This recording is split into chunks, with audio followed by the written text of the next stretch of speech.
রান্না করব পুঁই চচ্চড়ি শস্য বাটা দিয়ে। তার জন্য কাঁঠাল বিচি, মিষ্টি লাউ, পুঁই শাক।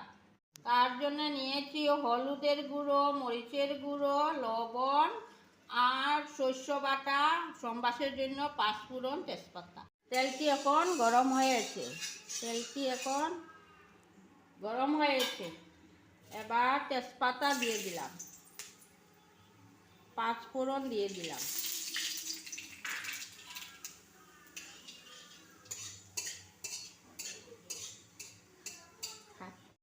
এবার সবজিগুলো সম্বাস দিয়ে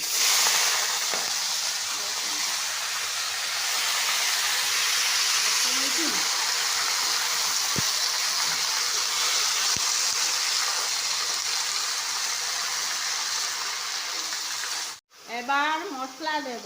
হলুদের গুঁড়ো, মরিচের গুঁড়ো, একটু স্বাদ মতো নুন আর শস্য বাটা।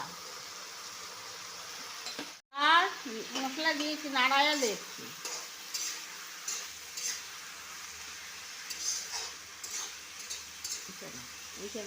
এখন ডেকে দিচ্ছি। এবার ঢাকনাটা তুলে নেব। এবার মশলাটা ভাজা হয়েছে। অল্প জল দিয়ে দেব।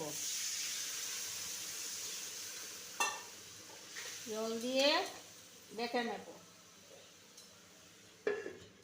আর ঢাকনাটা তুলে নেব। এবার নাড়াচাড়া করে হয়ে গেছে, গ্যাস অফ করে দেব।